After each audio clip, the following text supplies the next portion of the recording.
Hi friends, మీకోసం ఒక మంచి కథ తీసుకొచ్చాను. చూసి నచ్చితే ఒక లైక్, కుదిరితే ఒక కామెంట్, వీలైతే సబ్స్క్రైబ్ తప్పక చేయండి ప్లీజ్. ఇక కథ చూద్దామా? Disney presents Bambi story in Telugu. ఉదయం సూర్యుడు ఆకాశంలో కనిపించాడు మరియు అడవిలోని అన్ని జీవులను మేల్కొల్పాడు. పక్షులు చుట్టూ ఎగురుతూ ఉన్నాయి. ఎలుకలు పొడవైన గడ్డి గుండా వేగంగా పరిగెడుతున్నాయి మరియు ఉడుతలు చెట్ల కొమ్మల మధ్య తమ గుబురు తోకలను నడుపుతున్నాయి. అందరికీ ఆనందంగా ముగిసింది. బోకానిల్లా అనే కుందేలు, చాలా ఉల్లాసంగా ఉండే చిన్న జంతువు, అడవిలో పైకి క్రిందికి దూకి బిగ్గరగా అరుస్తోంది.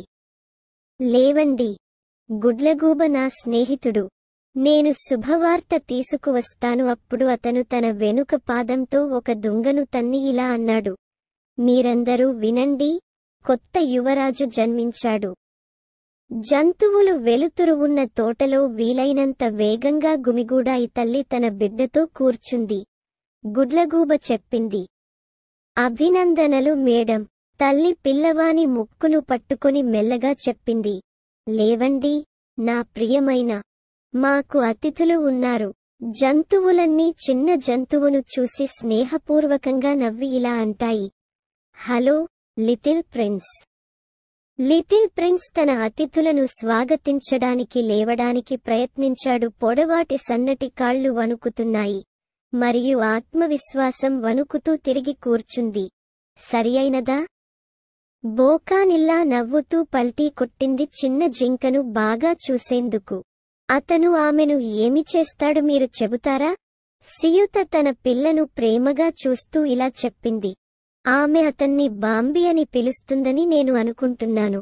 సమయం గడిచిపోయింది మరియు బాంబీ పెద్దదిగా మరియు బలంగా మారింది. ప్రతిరోజు అద్భుతమైన ఆశ్చర్యాలతో నిండిపోయింది మరియు ఏమి జరుగుతుందో చూడటానికి బాంబిడే వేచి ఉండలేకపోయాడు మరియు ముఖ్యంగా అడవిలోని అన్ని జంతువులను కలవడానికి. శుభోదయం లిటిల్ ప్రిన్స్ అన్నాడు ఒకదానిలో మార్నింగ్ ఒపోసం తల్లి.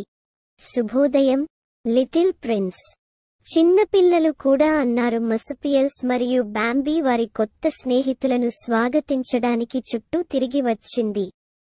కుందేళ్లు బాంబీకి చాలా కొత్త విషయాలు చూపించాయి. బోకానిల్లా అవి పక్షులని ఎత్తి చూపాయి.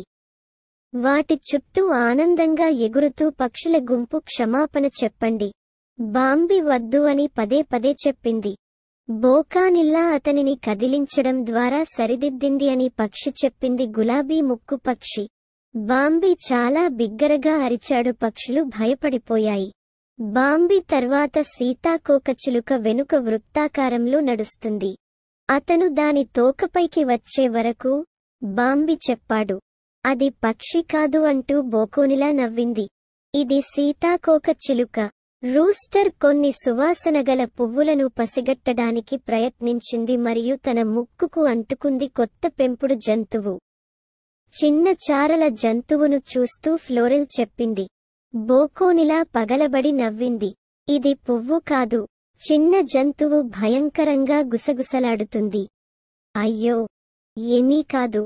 అతను కోరుకుంటే అతను నన్ను నేల అని పిలుస్తాడు మరియు ఉరుము శబ్దం వచ్చే వరకు బోకానిల్లా మరియు బాంబీ ఆడుతూనే ఉన్నారు. బోకానిల్లో అతను అశాంతితో ఆకాశం వైపు చూశాడు మరియు ఇతర కుందేళ్లతో రంధ్రంలోకి అదృశ్యమయ్యాడు. బాంబీ కొన్ని చెట్ల కింద ఆశ్రయం పొందిన తన తల్లి వద్దకు తిరిగి వచ్చాడు. వాన మేఘాలు కమ్ముకోవడంతో ఆకాశం చీకటిమయమైంది మరియు బాంబీస్ తన తల్లి పక్కన గూడు కట్టుకున్నాడు. ఆకులపై వర్షపు చినుకులు పడుతున్నాయి.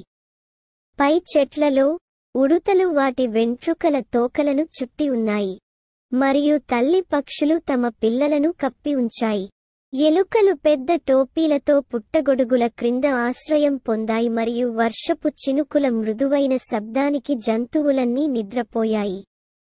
ఒక రోజు సుందరమైన తల్లి తన పిల్లను ఒక అందమైన పచ్చిక భూమిలో నడక కోసం తీసుకెళ్లారు. ఏప్రిల్లో తక్కువ వేడి వర్షాలు కురుస్తాయని తెలుసుకుంటే బాంబీ ఆశ్చర్యపోతాడు. వారు నాకు చాలా పువ్వులు ఇచ్చారు. నేను ఇంతకు ముందు ఎందుకు రాలేదు? బాంబీ అతన్ని అడిగాడు. నువ్వు ఇంకా పెద్దవాడివి కానందున ఆమె తల్లి బదులిచ్చింది. గడ్డి మైదానం చాలా అందంగా మరియు పూలతో నిండి ఉంది. బాంబీ తట్టుకోలేకపోయింది. ఆడటానికి మధ్యలో పరుగులేదు. కాని తల్లి వెంటనే అతని ముందు దూకి అతన్ని ఆపింది. బాంబీ! అతను ఆమెను హెచ్చరించాడు. మీ చుట్టూ జాగ్రత్తగా చూడకుండా క్లియరింగ్లోకి వెళ్ళకండి. ఇది ప్రమాదకరం కావచ్చు. ప్రమాదం లేదని నిర్ధారించుకున్న తర్వాత అమ్మ గడ్డి మరియు పువ్వుల మధ్య బాంబీతో ఆనందంగా ఉల్లాసంగా గడపడం ప్రారంభించింది. తాజా పువ్వుల రుచి కోసం బాంబీ సిద్ధమవుతోంది. క్లోవర్ యొక్క మందపాటి పొరలో అతని ముక్కును అంటుకోవడం. కాని అకస్మాత్తుగా అతను తన ముక్కుకు చల్లగా మరియు తడిగా ఏదో తగిలినట్లు అనిపించింది. అది ఒక కప్ప. అది అతనికి కనిపించడం సంతోషంగా లేదు. అది మెరిసే కప్ప మరియు బాంబీ దానివైపు ఆసక్తిగా చూస్తుంది. చిన్న జంతువు ఒక రాయి నుండి మరొక రాయిపైకి దూకడం, ఆపై నీటిలోకి దూకడం చూడటం సరదాగా అనిపించింది బాంబీ. కప్ప కనబడుతుందేమో అని దగ్గరికి వచ్చేసరికి బాంబీ సరస్సులో తన రూపాన్ని చూసి ఊపిరి ఆగిపోయింది. అతను అప్పటి వరకు అతని ముఖం చూడలేదు. అప్పుడు అతను అతని ముఖం సమీపంలో మరొక జింకను చూశాడు మరియు అది ఖచ్చితంగా అతను కాదు. బాంబీ ఇంతకు ముందు ముంగిసతో ఆడుకోలేదు. తనను వెంబడించి చక్కిలిగింతలు పెట్టి చెరువులోకి తోసేస్తున్నాడని అసలు అర్థం కాలేదు. కానీ అది చిరాకుగా ఉంది. ముఖ్యంగా అతను తన ముక్కును నిరంతరం నొక్కడం వల్ల. అయితే దీనికి ఎక్కువ సమయం పట్టలేదు మరియు బాంబీసి పిల్లి జాతికి మంచి స్నేహితులు అయ్యారు. కాసేపటి తర్వాత బాంబీ మరియు ఫెలైన్లు నేలను తాకిన గిట్టల శబ్దం విని ఆడటం మానేశారు. వాటిలో అతిపెద్ద మరియు బలమైన వాటి నేతృత్వంలో చాలా జింకలు దూసుకుపోతున్నాయి. అతను ఆగి తిరిగి బాంబీ వైపు సూటిగా చూశాడు.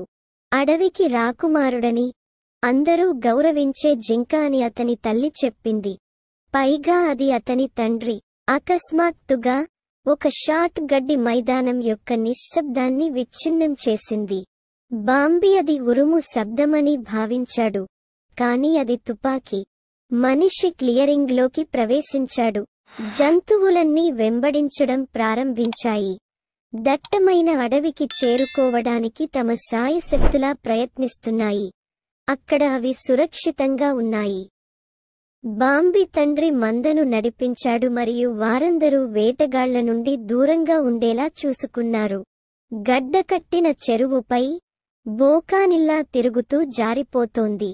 కుందేలు బాంబీని సంతోషంగా పిలిచింది. రండి.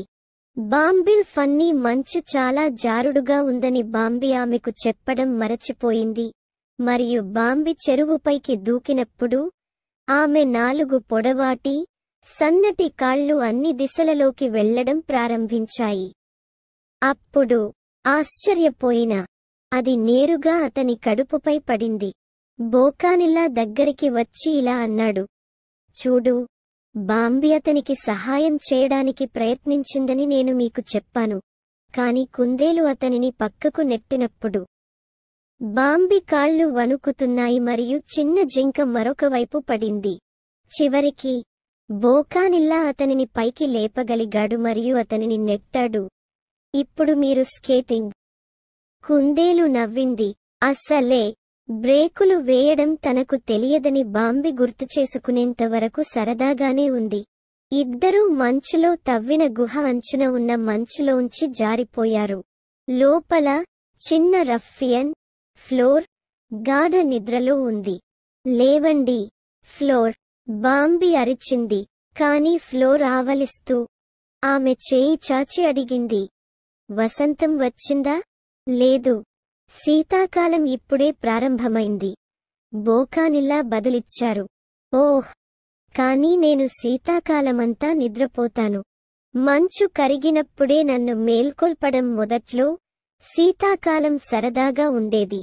కాని వసంత మరియు వేసవి నెలలలో ఆమె తిన్న తాజా గడ్డి మరియు సువాసనగల పువ్వులను బాంబి కోల్పోవడం ప్రారంభించింది. తినడానికి ఏమీ లేదు మరియు బాంబి అప్పటికే ఆకలితో ఉంది. చింతించకు కొడుకు, లార్నా పొడవుగా కనిపిస్తుంది. కాని అది ఎప్పటికీ ఉండదు. చెట్టు బెరడు కోస్తూ అతని తల్లి చెప్పింది. ఒక రోజు వారు మంచు కింద నుండి పెరిగిన గడ్డిని కనుగొన్నారు మరియు తినడానికి ఆగిపోయారు. తల్లి ఒక్కసారిగా తల పైకెత్తింది. అతను ఏదో విన్నాడు. బుల్లెట్ల శబ్దాలు వస్తున్నాయి. ఆ మనిషి మళ్ళీ అడవిలో ఉన్నాడు బాంబి. తల్లి అరిచింది, మీకు వీలైనంత దూరం అడవిలోకి పరుగెత్తండి. బాంబి వీలైనంత వేగంగా పరిగెత్తాడు.